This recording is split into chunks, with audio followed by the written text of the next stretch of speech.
এই রাজনৈতিক বিবেচনায় তারা বিচার করেছে কাকে কাকে আসামি করলে পরে রাজনৈতিকভাবে দোষারোপ করা যাবে।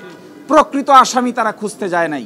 অবশ্যই 21শে আগস্টে যা হয়েছে we all are sympathetic to that. 2008 সালের 9ই জুন প্রথম একটি তদন্ত রিপোর্ট সাবমিট করা হয়। ওই তদন্ত রিপোর্টে 28 জনকে আসামি করা হয় এবং 61 জন সাক্ষী হয়ে যাওয়ার পরে আরেকটা তদন্ত করা হয়। এই তদন্তে এসে আরও 30 জনকে নতুন সাক্ষী করা হয়, আসামি করা হয়। দ্বিতীয় তদন্ত করা হয় মুফতি হান্নানের দ্বিতীয় কনফেশনের উপর ভিত্তি করে। আদালতের সামনে প্রথম প্রশ্ন, মুফতি হান্নান যে দ্বিতীয় কনফেশন দিয়েছেন, উপমহাদেশের ইতিহাসে 400 বছরের ফৌজদারি ইতিহাসে এই ধরনের কোনো দ্বিতীয় কনফেশন হয় কিনা, হলে এর উপর কোনো সাজা হয়েছে কিনা। আমরা আদালতে দেখিয়েছিলাম যে এই ভারতীয় উপমহাদেশে বিগত 400 বছরের ফৌজদারি। বসুন্ধরা টিস্যুতে ছাড়ের ছড়াছড়ি। বসুন্ধরা টিস্যু নিয়ে এলো নিশ্চিত ছাড়। বিচার ব্যবস্থার ইতিহাসে দ্বিতীয় কনফেশনের উপর ভিত্তি করে এই ধরনের কোনো সাজা কাউকেই দেওয়া হয় নাই। এবং খুবই ইন্টারেস্টিং, 225 জন সাক্ষী নেওয়া হয়েছে। এই 225 জন সাক্ষীর ভিতরে যাদের কনফেশন আছে সকলকেই টিএফআই সেল, যাকে বলা হচ্ছে টাস্ক ফোর্স সেল, এই টাস্ক ফোর্স ইন্টেলিজেন্স সেলে 200 দিন, 220 দিন, 261 দিন পর্যন্ত রাখা হয়েছে আসামিদের।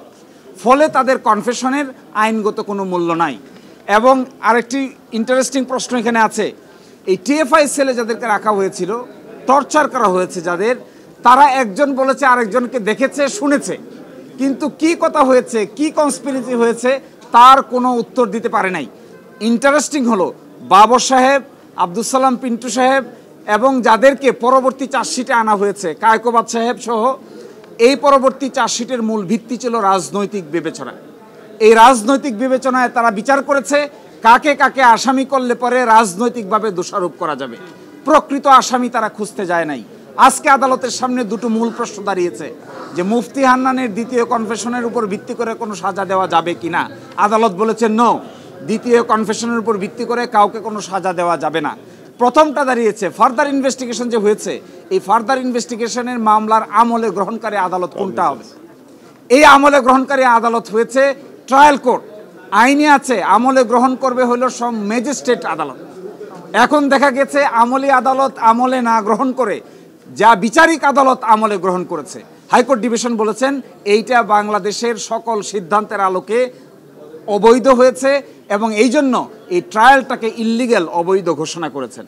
এবং সকল বিবেচনায় আমি যেটা বলতে চাই, অবশ্যই 21শে আগস্টে যা হয়েছে we all are sympathetic to that. 21শে আগস্টের ঘোষণার বিচার হোক, এভরিবডি ওয়ান্টস, কিন্তু যাকে ইচ্ছা তাকেই আসামি করা যাবে না, এটা তার এক শিক্ষা। এভিডেন্স যদি না থাকে, রাজনৈতিক বিবেচনায় কারো ঘাড়ে দোষ চাপিয়ে যদি বিচার করা হয় তাহলে তার শেষ পরিণতি ভালো হয় না।